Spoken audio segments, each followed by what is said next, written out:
Baik, kita lanjutkan. Bang Ruth, saya mau ke Anda. Apa tanggapan Anda ketika Ahok memilih jalur untuk independen, maju di Pilgub DKI, seperti itu. Dan kemudian muncullah istilah deparpolisasi, ini salah satu bahkan dinilai seakan-akan meniadakan peran parpol dalam demokrasi. Anda juga melihat seperti itu atau sebenarnya ini hal yang biasa saja? Toh di undang-undang juga diatur. Jadi tegas saya katakan, yang mengatakan deparpolisasi itu orang-orang yang nggak ngerti hukum. Ya, tapi sok pinter. Ini yang bilang tidak ada Anda juga loh. Ya, teman-teman Anda juga. Iya, siapapun dia yang ada di DPR itu kalau ngomong begitu di partai politik itu tidak ada yang dilanggar Ahok. Kenapa? Siapa sih pembuat undang-undang? Pemerintah dan DPR. Independen, produk undang-undangnya dari siapa? Kok sekarang karena Ahok sekarang bersinar udah cari alasan mau goyang Ahok? Nggak bisa. Jadi Ahok itu setahun yang lalu, kenapa saya dukung? Dia mau dari independen. Ahok ini ada ceritanya dengan saya. Waktu dia DPR dari Golkar, saya kan Demokrat. Periode yang lalu, duduk kami bersebelahan. Kami berdua sering cerita. Kan itu, Bang, saya mau maju dari independen. Ini bagus. Nah, saya ikut bantu kita. Ya, kawan Ahok pada waktu itu. Nah, jadi nggak ada, tapi ini sekarang udah mulai. Dan saya lihat, saya mohon, 10 jari saya mohon kepada partai-partai politik. Nasdem perlu dicontoh. Termasuk partai Anda, Ya? Anda mau dong? Bukan, enggak, Nasdem dulu. Ya, bareng sama Nasdem. Karena begini. Tadi udah ada ajakannya, udah terbuka disampaikan oleh Bang Tobas. Ada satu partai yang merasa sok jago. Ahok cerita sama saya. Sok jago maksudnya seperti apa nih, Bang? Begini ceritanya, saya nggak usah bilang. Nggak usah sebut partai, tapi jangan A1 dulu. Ini A1. Ya. Kenapa? Kami akan mendukung Anda. Nanti partai kami sudah cukup. Seolah-olah meniadakan yang nama relawan kawan Ahok. Ahok cerita sama saya melalui telepon, Pak Ahok, tolong dipikir Pak. Apapun kawan-kawan kita itu yang bekerja selama ini relawan sudah berkeringat. Jadi yang ngomong itu partai-partai yang sebenarnya insecure, merasa terancam dengan. Jadi maksud saya beginilah, janganlah kasih argumentasi macam-macam. Itu undang-undang. Kita memang bisa calon independen. Kan itu. Jadi nggak ada yang dilanggar. Kalau partai-partai politik mau ikut bareng seperti Nasdem, ya silakan. Mau calonin sendiri juga silakan. Iya, silakan gitu. Tapi jangan cari argumentasi yang akhirnya kadang-kadang memperlihatkan oh dia nggak mengerti. Itu nggak baik. Terima kasih masih bersama kami. Mas Tobas, tadi juga saya ke Anda, saya ulang kembali lagi. Ini Nasdem terdengarnya juga sudah melakukan komunikasi dengan sejumlah partai lain untuk ikut bergabung mendukung Ahok. Pihak mana saja sudah dihubungi dan responnya seperti apa kira-kira? Ya memang ketika kita menyatakan dukungan kepada Pak Ahok, kita terbuka terhadap partai-partai lain juga ya. Meskipun Pak Ahok kita biarkan untuk memilih apakah jalur perseorangan ataupun jalur partai, tapi kita tetap melihat ketika kita ingin mendukung Pak Ahok butuh banyak dukungan ya, termasuk dari partai politik lain. Ya memang sudah ada komunikasi politik dengan beberapa pihak, tapi masih dilakukan secara informal ya. Masing-masing partai politik kebanyakan memang menyatakan ya kami akan gunakan mekanisme internal kami.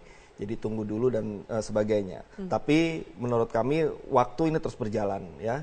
Oleh karena itulah maka sementara kita belum mendapat kepastian dukungan dari partai lain, maka Nasdem bersama-sama dengan teman Ahok juga mengumpulkan KTP untuk memenuhi syarat maju sebagai independen. Oke, jadi sejauh ini masih komunikasinya bersifat informal ya. Betul. Alias betul. Partai yang lain masih mengkalkulasi dulu, belum siapa tahu jagoan berikutnya dari internal. Pak Soleh, saya minta tanggapan Anda. Iya, tidak bisa disebutkan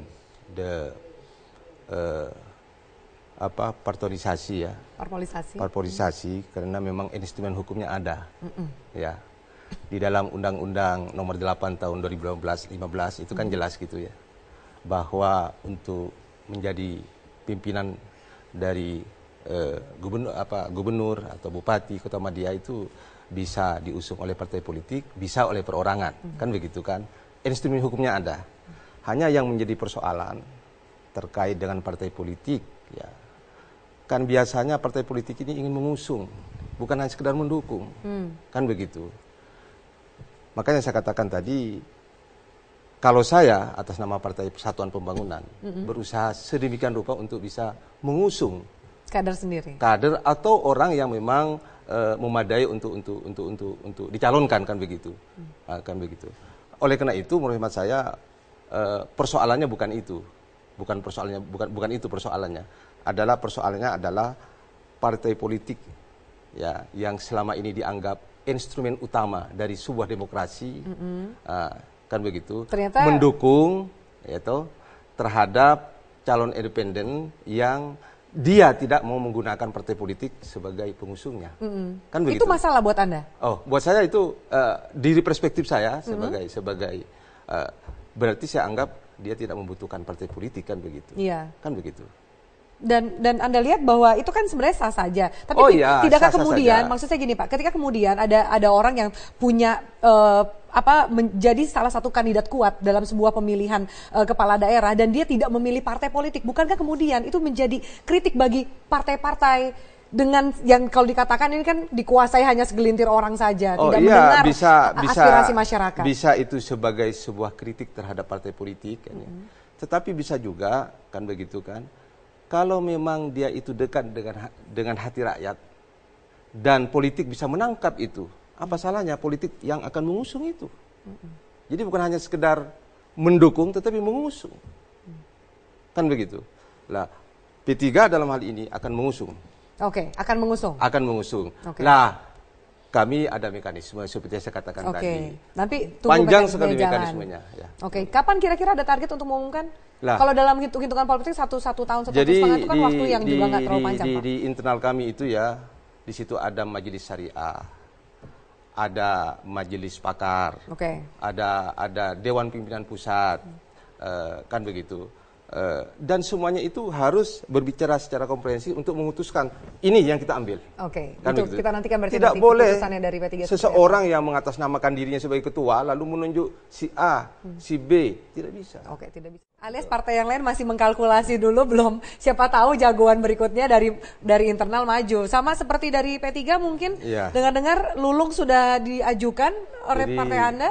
Begini, pertama belum ada yang datang ke P3 dalam rangka mengusung kandidat tertentu termasuk Ahok. Yaitu. Jadi belum ada. Oleh karena itu dalam hal ini saya belum bisa merespon terhadap jika ada yang ingin mendekati P3 dalam rangka mendukung Ahok. Itu yang pertama. Atau dibalik, Bang? Kenapa? Jadi musik P3 mungkin juga mendekati pihak yang lain? Oh, enggak. Jadi begini. Menunggu saja dulu sambil melihat situasi. P3 itu ada mekanismenya. Ada beberapa hal yang perlu kami sampaikan dalam forum ini, bahwa P3 itu adalah partai yang berajaskan Islam. Ketika mengambil keputusan terkait dengan kepemimpinan, tentunya kami harus merespon terhadap pandangan-pandangan kiai ulama yang selama ini selalu menjadi pendukung utama dari partai ini.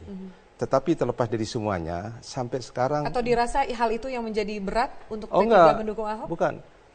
Pertama, Pilkada DKI itu kan setahun ini akan datang. Bahkan 1,5 tahun yang akan datang, kan begitu kan. Sehingga belum menjadi perhatian kami. Akan tetapi, jika ada dan harus mengambil keputusan, ada mekanisme yang harus diambil. Tidak boleh Anda mengatakan, John Farid yang mengatakan mendukung A, mendukung B, tidak mungkin. Tidak ya. Karena ada mekanisme partai, ya? Ada mekanisme internal. Ya, dengan tetap mengacu kepada 3 hal. Pertama, kalau itu kader maupun di luar kader, apakah punya integritas yang memadai atau tidak, kan begitu. Yang kedua, kredibilitasnya bagaimana. Yang ketiga adalah elektabilitasnya bagaimana. Jadi itu menjadi acuan gitu. Dan sampai sekarang belum membahas soal itu. Gitu. Sampai sekarang belum membahas soal itu. Dari Bang Tulus? Ya memang istilah deparpolisasi ini tidak tepat ya. Seperti yang tadi dikatakan Bang Ruhut, yang memang undang-undangnya sendiri sudah menyediakan itu ketika ada orang yang mengambil langkah perseorangan, dan itu sah-sah saja. Tapi istilah deparpolisasi ini juga bisa kita kritisi sebagai gambaran sepertinya kok kita partai politik ini kok takut dengan bayangannya sendiri. Gitu ya. Jadi ada satu badan yang namanya partai politik, dia punya bayangan, tapi kita sendiri takut pada bayangan kita. Jangan sampai seperti itu. Ya, partai politik ini juga tidak boleh berhenti untuk melakukan evaluasi dan refleksi diri, gitu ya. Ketika memang ternyata ada beberapa kekurangan yang dimiliki partai politik, maka kita harus belajar. Ya, termasuk juga fenomena yang terjadi di DKI Jakarta ini, tidak boleh kita kemudian merasa yang paling hebat, paling jumawa, sehingga tidak membuat ini sebagai bahan untuk pembelajaran kita. Ya. Kalau kita sudah merasa berhenti belajar, tidak perlu belajar lagi, ya sudah, kita akan berhenti di situ-situ saja. Nah, ini yang sedang dilakukan oleh Partai Nasdem. Kita sadar kok ini semua masih berproses. Ini semua kita menuju ke demokrasi yang kita harapkan juga masih butuh jalan yang panjang, butuh trial and error gitu ya. Jadi ya sudah, kita ikuti saja. Ketika memang inilah yang menjadi keinginan dari masyarakat, kita coba fasilitasi, kita juga coba tangkap, dan kita coba menjadi bagian dari masyarakat itu.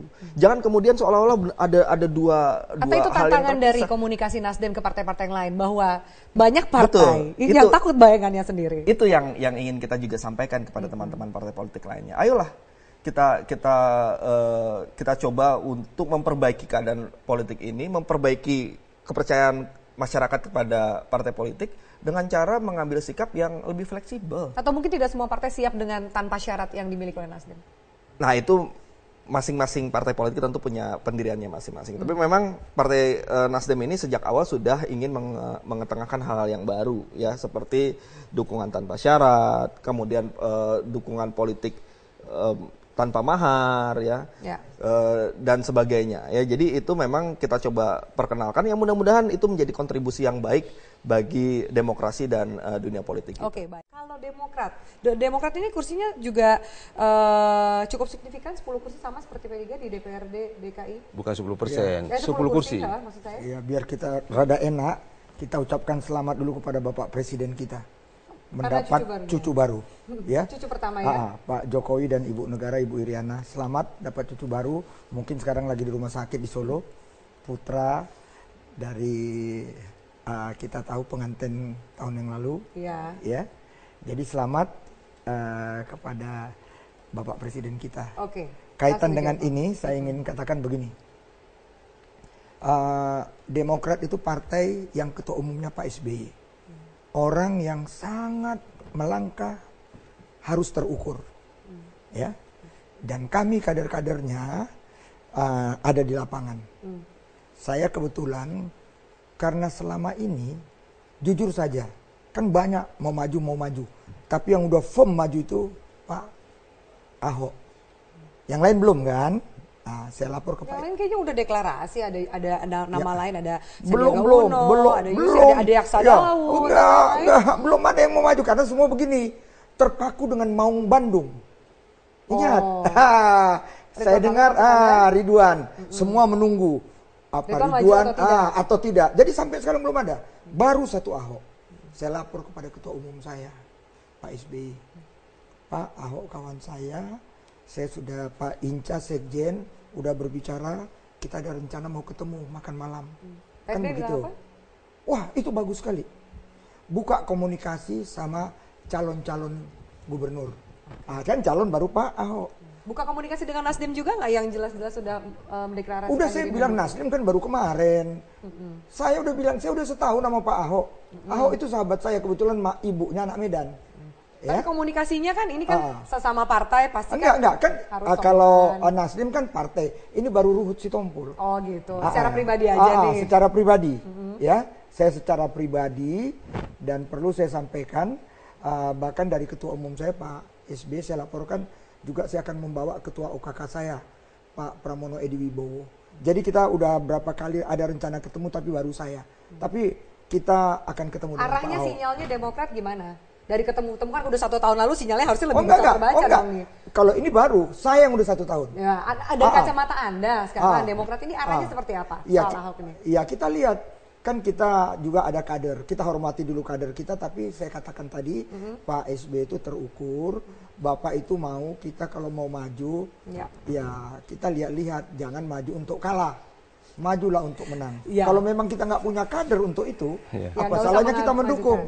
Itu dong. Itu jadi kunci. Silakan Bang Tobas, Anda mau menanggapi? Ya, ketika kita memutuskan mendukung Pak Ahok itu memang melalui satu kajian yang mendalam, ya. Selama ini keputusan-keputusan politik dari Partai Nasdem itu kita lakukan secara terukur. Ya, salah satu buktinya ya di Pilkada 2015 yang lalu pasangan yang didukung oleh Partai Nasdem menang di 132 daerah. Dan itu yang paling tertinggi di antara partai-partai lain. Nah, jadi kita ingin menyampaikan juga kepada partai politik lain bahwa ya kita sendiri sudah melakukan hitung-hitungan sendiri. Mungkin kita juga mintakan partai lain pun juga melakukan hal yang sama, sehingga kalau misalnya sama-sama kita menilai bahwa Pak Ahok ini memang kuat, memang menjadi harapan dari rakyat untuk memimpin kembali DKI Jakarta, apa salahnya kita bersama-sama dalam gerbong pendukung Pak Ahok. Partai Nasdem sendiri tidak mau memonopoli partai sebagai yang mendukung Pak Ahok. Ya, semakin banyak partai tentu semakin baik. Jadi tidak serta-merta pula ketika saat ini hanya baru Partai Nasdem saja yang ada di pendukung Pak Ahok, lantas kita langsung tidak boleh. Enggak, kita sangat membuka diri, bahkan kita sangat mengajak. Tentu kita juga berharap Bang Ruhut juga bisa melanjutkan lagi komunikasinya dengan Ketua Umum. Ya mudah-mudahan kita nanti bisa bersama ya memenangkan Pak Ahok untuk DKI Jakarta. Nah, itu sudah disambut. Bapak mau menanggapi, silakan. Bicara soal wakil, kalau Bang Ruhut saya mau tanya bagaimana Anda melihat siapa yang akan menjadi wakil Ahok nanti, ini akan berpengaruh pada bargain dan juga peta politik yang terjadi 2017. Kalau sekarang karena Ahok persorangan independen, kita harus hormati. Ya, relawan, ya kawan-kawan kita lagi kerja untuk Pak Heru. Ya sekarang ini lagi kerja semua. Jadi saya ingin katakan Heru generasi muda yang harus kita bangga, mengalir kan? Dia sangat mengalir. Ya, yang penting bagaimana dia bisa berbuat untuk DKI ini mendukung Pak Ahok. Jadi saya rasa Pak Ahok juga, saya mohon aja kepada kita semua. Saya lihat akhir-akhir ini terjadi karakter assassination kepada Pak Ahok. Sekali lagi saya ingatkan. Jangan lakukan itu. Ini Jakarta, ibu kota negara, rakyatnya sangat cerdas. Makin ada yang memojokkan Ahok itu makin kinclong, kata orang Betawi. Gitu. Jadi maksud saya juga jangan seolah-olah dibenturkan Ahok itu nggak senang dengan partai politik. Dia senang kok, dia juga pernah kok di partai politik. Buktinya dia welcome dengan Nasdem. Yang lain-lain juga nanti nggak ada masalah. Tinggal seperti saya katakan, kemarin itu ada satu partai yang maunya hanya dia pendukungnya. Apalagi meniadakan yang namanya kami kawan-kawan ini. Kawan-kawan ini udah kerja lo 24 jam. Nah, itu aja yang kami mohon. Abang juga jangan karakter assassination statement yang tadi. Bang Tobas, ini kan ngomongin soal wakilnya. Apakah ini akan juga berpengaruh terhadap dukungan dari Nasdem atau ternyata mungkin Nasdem juga sebenarnya punya calon-calon atau nama-nama yang bisa diserahkan ke Ahok? Ya, dukungan Nasdem adalah dukungan tanpa syarat ya. Kita ketika pertama kalinya menyatakan dukungan, kita sudah buka mengenai calon wakil ini dengan mengatakan siapapun yang dipilih sebagai calon wakil, Nasdem akan tetap dukung. Dan ketika pilihannya itu kepada Pak Heru, kita pun juga tetap dukung. Bahkan saat ini pun kita sedang juga membantu teman Ahok untuk membereskan proses administrasinya ya dengan memasukkan nama Pak Heru di dalam formulir dukungan. Jadi ini antara Nasdem yang saat ini juga satu-satunya partai yang menyatakan untuk mendukung Ahok, dengan bagaimana sih sistem kerjanya dengan relawan teman Ahok ini? Ya kita punya komunikasi yang sangat baik. Ya kita saling berkoordinasi. Tidak berkompetisi ya? Tidak berkompetisi dan saling menghormati. Kenapa? Karena begitu kita memberikan dukungan pada Pak Ahok, kita langsung nyatakan apresiasi kita, penghormatan kita terhadap pihak-pihak yang telah terlebih dahulu melakukan inisiatif-inisiatif untuk mendukung Pak Ahok. Jadi ya mereka sudah bekerja dan kita sangat hargai itu. Kita tidak mau mengambil alih. Sudah sekarang kita punya mesin partai, jadi kalian tidak usah ikut. Enggak. Justru kita komunikasi dengan baik. Kita hormati apa yang sudah dilakukan. Kita tidak memaksakan harus A, B, C, tidak. Bahkan kita tanyakan teman-teman Ahok ini sudah melakukan apa, apalagi yang kira-kira bisa diisi oleh Partai Nasdem untuk kita bisa saling bahu-membahu. Karena apa? Karena kita juga tidak bisa menafikan lah satu kerja-kerja yang luar biasa yang sudah dilakukan oleh relawan-relawan ini. Ya, tentu itu harus juga diapresiasi juga. Betul. Dan ini sekali lagi inisiatif dari teman-teman Ahok dan relawan-relawan lain, ini merupakan hal yang luar biasa. Pak Ahok sendiri tidak pernah menyuruh mereka untuk mengumpulkan KTP. Mereka bergerak sendiri. Dan ini fenomena yang luar biasa menurut saya di DKI Sejauh Jakarta. ini komunikasi dengan partai yang lain dari Nasdem sendiri, siapa yang kira-kira sudah memberikan sinyal yang positif atau lampu hijau? Karena masih dalam tahapan komunikasi, tentu tidak bisa saya sampaikan siapa-siapa saja ya. Tapi yang jelas ada satu dua partai yang juga memberikan respon yang positif, yang kita harapkan juga akan bergulir terus menjadi suatu dukungan kepada Pak Ahok. Terakhir dari Bang Robert. Iya, karena Pak Ahok user, ya kita serahkan aja ke Pak Ahok.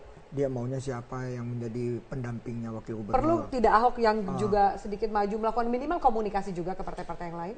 Ya sebelumnya kan dia sudah lakukan, bahkan dia kepingin masih dengan Pak Jarod waktu itu. Tapi kan kita udah tahu gimana ya, tapi dia mengambil sikap.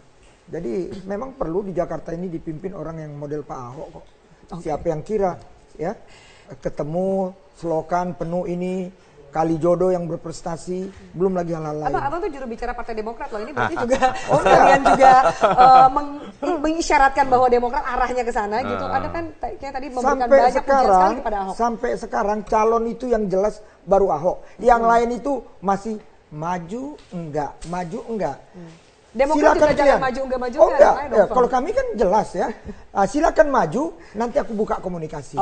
Nanti aku bawa sekjen saya bawa ketua OKK saya. Kita tunggu semua permainan ini. Tapi nanti finalnya pepatah Jawa, ojo ke susu. Jangan mendahului ya, jangan buru-buru. Baik Bapak, kita lihat bagaimana nanti lobby politik juga masih berjalan, masing-masing persiapan oleh partai terhadap internal. Kita lihat sepertinya akan sangat menarik di bursa Pilgub DKI 2017. Terima kasih banyak atas waktunya dari terima kasih. Bang Robert, Bang Tobas dan Pak Soleh.